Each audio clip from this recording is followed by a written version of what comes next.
پیارے دوستو، مکہ مکرمہ میں حج کے دوران طواف کرتے ہوئے اچانک بہت تیز آندھی اور طوفان آ جاتا ہے۔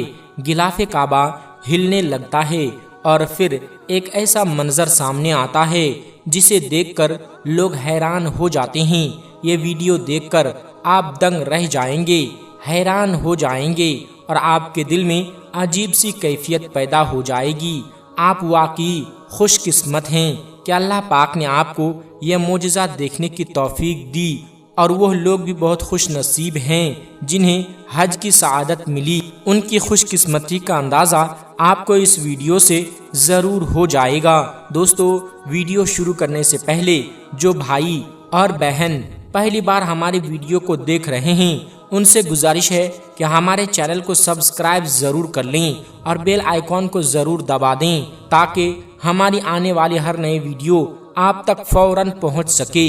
پیارے دوستو، بات ہو رہی ہے مقدس خانہ کعبہ کی، اس لیے ویڈیو کو لائک بھی ضرور کر دیجیے گا اور اپنے دوستوں کے ساتھ شیئر بھی کیجیے گا۔ تو چلیے شروع کرتے ہیں آج کی یہ خوبصورت اور ایمان تازہ کر دینے والی ویڈیو۔ دوستو، یہ واقعہ ہے ایک ایسے شخص کی جس کی ماں کی زندگی میں صرف ایک ہی خواہش تھی اور وہ تھی حج کرنا۔ اس شخص نے اپنی ماں کا یہ خواب پورا کرنے کے لیے پوری زندگی شادی تک نہیں کی۔ وہ ایک عام سا ملازم تھا، پوسٹل سروس کے چیئرمین آفس میں کام کرتا تھا۔ اس کا کام تھا فائلیں ایک آفس سے دوسرے آفس لے جانا اور فارم لانا اور واپس پہنچانا، لیکن اس کی ڈیوٹی صرف یہی نہیں تھی۔ گرمیوں میں اے سی چلانا، سردیوں میں ہیٹر جلانا، میز صاف کرنا، ڈسٹ بن خالی کرنا، باتھ روم میں صابن تولیہ، ٹیشو اور دوسری چیزیں رکھنا، صاحب کی گاڑی کا دروازہ کھولنا، مہمانوں کو چائے پانی دینا، لنچ لگانا، برتن دھونا، کوٹ پکڑنا، میٹنگ سے پہلے بریف کیس لانا، شام کو آفس بند کرنا، بیگم صاحبہ کے کام کرنا، سبزی اور گوشت لانا، درزی سے کپڑا لانا، دھوبی سے حساب کرنا، یہ سب اس کے روزانہ کے کام تھے۔ اتنی سخت محنت کے بعد بھی اسے صرف 8,000 روپے مہینے ملتے تھے۔ پوری زندگی انہی 8,000 روپے میں چل رہی تھی۔ غربت اتنی تھی کہ کبھی کبھی کھانے کے پیسے بھی مشکل سے پورے ہوتے تھے۔ اس کی تعلیم بھی زیادہ نہیں تھی، بہنوں کی شادی ہو چکی تھی۔ ایک بڑا بھائی غربت سے تنگ آ کر کہیں چلا گیا تھا، پھر کبھی واپس نہیں آیا۔ چیئرمین صاحب کا چھوٹا سا کوارٹر ہی اس کی پوری دنیا تھی، لیکن دوستو، اس کے دل میں ایک بہت بڑی دولت تھی اور وہ تھی اپنی ماں کی محبت۔ بچپن میں اس نے اپنی بیمار ماں سے ایک حدیث سنی تھی کہ جو شخص اپنی ماں کی خدمت کرتا ہے، اللہ اسے دنیا اور آخرت دونوں میں کامیاب کرتا ہے۔ یہ بات اس کے دل میں بس گئی تھی۔ دن میں وہ آفس میں کام کرتا اور رات کو اپنی بوڑھی ماں کی خدمت کرتا۔ یہی اس کی پوری زندگی تھی۔ اس نے شادی اس لیے نہیں کی تھی کیونکہ اس کی ماں ہمیشہ کہا کرتی تھی، میرا محمد بشیر مجھے حج کروائے گا، مجھے مکہ مدینہ لے جائے گا۔ وہ بچپن سے یہی سنتے آیا تھا۔ حج بہت مہنگا تھا اور اس کی تنخواہ بہت کم تھی۔ اگر وہ شادی کر لیتا تو ماں کا حج کبھی ممکن نہ ہوتا، اس لیے اس نے فیصلہ کیا کہ وہ شادی نہیں کرے گا۔ ہر مہینے اپنی کمائی میں سے 1,500 یا 2,000 روپے بچاتا اور ماں کے حج کے لیے جمع کرتا رہتا تھا۔ لوگ اسے بندہ محمد بشیر کہتے تھے کیونکہ وہ ہر بات بہت ادب سے کرتا تھا۔ اگر کبھی کسی سے بات ہوتی تو سینے پر ہاتھ رکھ کر کہتا، بندے کا نام محمد بشیر ہے۔ لوگ ہنس دیتے اور آہستہ آہستہ اس کا نام ہی بندہ محمد بشیر پڑ گیا۔ اسے یہ نام بہت پسند تھا۔ آخرکار کئی سال کی محنت کے بعد اس نے حج کے پیسے جمع کر لیے۔ پھر پتا چلا کہ اس کی ماں اکیلے حج نہیں جا سکتی، اس کے ساتھ محرم ہونا ضروری ہے۔ یہ سن کر وہ بہت پریشان ہو گیا۔ 10 سال کی محنت کے بعد بھی مسئلہ ختم نہیں ہوا تھا۔ اسی دوران آفس کے ایک دوسرے ملازم کا بیٹا چھت سے گر گیا۔ اس کے سر پر شدید چوٹ آئی۔ ڈاکٹر نے کہا آپریشن کے لیے 2 لاکھ روپے چاہیے۔ اس ملازم نے 1 لاکھ جمع کر لیے تھے، لیکن 1 لاکھ کم پڑ رہے تھے۔ وہ روتا ہوا محمد بشیر کے پاس آیا۔ محمد بشیر خود اپنی ماں کے حج کے لیے پیسے جوڑ رہا تھا، لیکن اب ایک بچے کی جان کا مسئلہ تھا۔ اگر وہ پیسے نہ دیتا تو شاید بچہ مر جاتا۔ وہ بہت پریشان ہوا، پھر گھر گیا، اپنی الماری کھولی اور ماں کے حج کے لیے جمع کیے ہوئے سارے پیسے نکال کر اس شخص کو دے دیے۔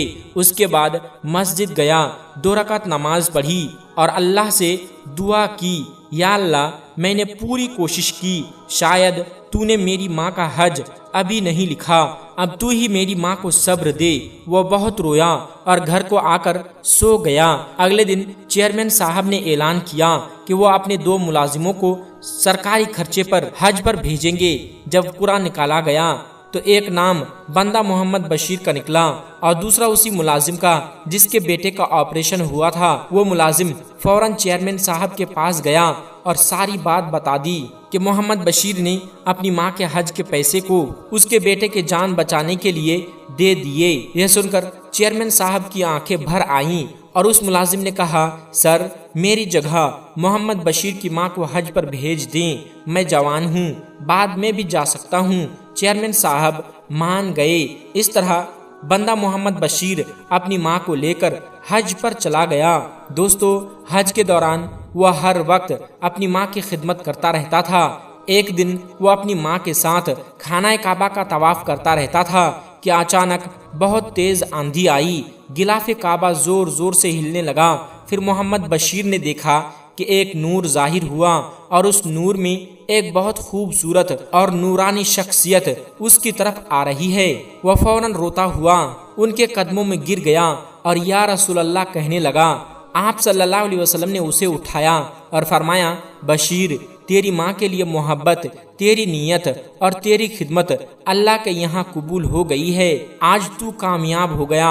اتنے میں اسے ایک جھٹکا لگا اور وہ ہوش میں آ گیا۔ اس کی ماں نے پوچھا، بیٹا کیا ہوا، تو کیوں رو رہا تھا؟ وہ سمجھ گیا کہ شاید یہ خواب تھا یا کوئی روحانی کیفیت، لیکن اس کے دل میں عجیب سا سکون تھا۔ اس نے آنسو صاف کیے، ماں کا ہاتھ پکڑا اور دوبارہ طواف شروع کر دیا۔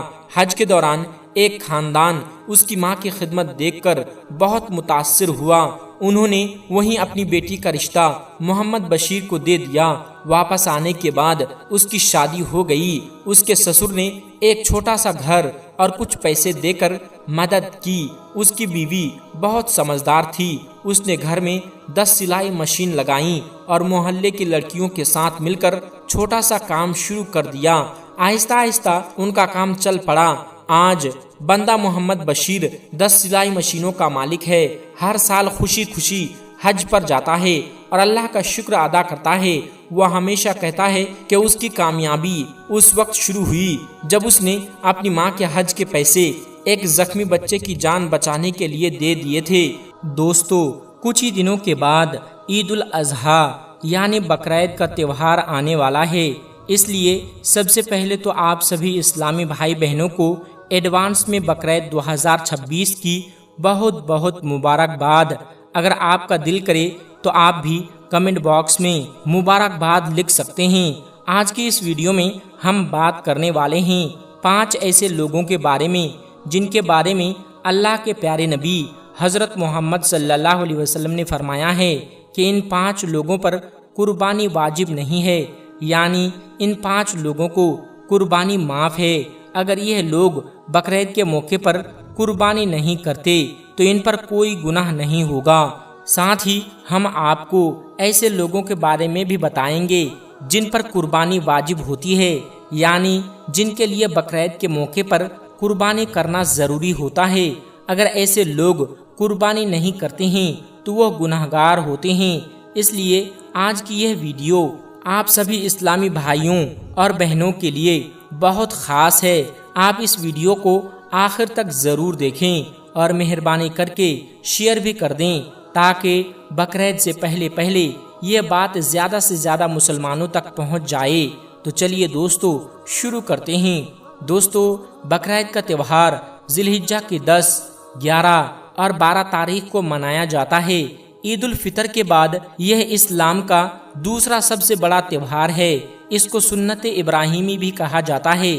جس طرح عید الفطر روزے مکمل ہونے کی خوشی میں منائی جاتی ہے، اس طرح عید الاضحیٰ حج مکمل ہونے کی خوشی میں منائی جاتی ہے۔ عید الاضحیٰ کے دن سبھی مسلمان سب سے پہلے عیدگاہ جاتے ہیں اور عید کی خاص نماز پڑھتے ہیں۔ اس کے بعد اپنے اپنے گھروں میں آ کر اللہ کی رضا کے لیے جانوروں کی قربانی کرتے ہیں۔ یاد رکھیں، اللہ کی خوشی کے لیے بقرعید پر قربانی کرنا بہت بڑے ثواب کا کام ہے اور قربانی کرنے والے لوگ بہت خوش نصیب ہوتے ہیں۔ اللہ کے پیارے نبی حضرت محمد صلی اللہ علیہ وسلم نے فرمایا ہے کہ بقرعید پر قربانی ہر اس مسلمان مرد اور عورت پر واجب ہے جس پر صدقہ فطر واجب ہوتا ہے، یعنی ایسے لوگوں کے لیے بقرعید کے موقع پر قربانی کرنا ضروری ہے۔ اگر ایسے لوگ قربانی نہیں کرتے ہیں تو وہ گناہگار ہوتے ہیں۔ ایسے لوگوں کے بارے میں آپ صلی اللہ علیہ وسلم نے فرمایا، جو شخص قربانی کرنے کی حیثیت رکھتا ہو اور پھر بھی قربانی نہ کرے، اسے چاہیے کہ وہ ہماری عیدگاہ کے قریب بھی نہ آئے۔ یعنی ایسے لوگوں کے لیے آپ صلی اللہ علیہ وسلم نے سخت ناراضگی ظاہر فرمائی ہے، لیکن اس کے ساتھ ہی اللہ کے پیارے نبی حضرت محمد صلی اللہ علیہ وسلم نے یہ بھی فرمایا ہے کہ کچھ لوگ ایسے ہیں جن پر قربانی واجب نہیں ہے، چاہے وہ کتنے ہی نیک اور ایمان والے کیوں نہ ہو۔ اگر وہ قربانی نہیں کرتے ہیں تو ان پر کوئی گناہ نہیں ہوگا۔ نمبر 1، سفر میں ہونے والا شخص۔ دوستو، اللہ کے پیارے نبی حضرت محمد صلی اللہ علیہ وسلم نے فرمایا کہ سب سے پہلا شخص وہ ہے جو سفر میں ہوں، یعنی جو اپنے گھر اور وطن سے تقریباً 92 کلومیٹر دور چلا گیا ہو۔ ایسے شخص پر قربانی واجب نہیں ہوتی، مطلب جو سفر کی حالت میں ہوں ان کی قربانی معاف ہے، چاہے وہ کتنے ہی امیر کیوں نہ ہو۔ لیکن اس میں ایک مسئلہ اور بھی ہے، اگر کوئی شخص اپنے گھر سے 92 کلومیٹر دور چلا گیا ہو اور وہاں 15 دن سے کم رکنے کا ارادہ ہو تو اس پر قربانی واجب نہیں ہوگی، لیکن اگر 15 دن یا اس سے زیادہ رکنے کا ارادہ ہو تو پھر اس پر قربانی واجب ہو جائے گی۔ پھر اسے چاہیے کہ وہاں خود قربانی کرے یا اپنے گھر والوں سے کہہ دے کہ اس کے نام کی قربانی کر دیں۔ نمبر 2، کافر پر۔ دوستو، اللہ کے پیارے نبی حضرت محمد صلی اللہ علیہ وسلم نے فرمایا کہ بقرعید پر قربانی ہر مسلمان مرد اور عورت پر واجب ہے۔ اس کا مطلب یہ ہوا کہ کافر پر قربانی واجب نہیں ہے، یعنی جو مسلمان نہیں ہے، جس نے کلمہ نہیں پڑھا اور اسلام میں داخل نہیں ہوا، اس پر قربانی واجب نہیں ہے۔ قربانی صرف مسلمان مرد اور عورت پر واجب ہوتی ہے۔ نمبر 3، بچے اور پاگل لوگ۔ دوستو، اللہ کے پیارے نبی حضرت محمد صلی اللہ علیہ وسلم نے فرمایا کہ بقرعید پر قربانی بچوں اور پاگل لوگوں پر واجب نہیں ہے، یعنی بچوں اور ذہنی مریض لوگوں کو قربانی معاف ہے۔ اگر یہ لوگ قربانی نہیں کرتے تو ان پر کوئی گناہ نہیں ہوگا۔ نمبر 4، غلام پر۔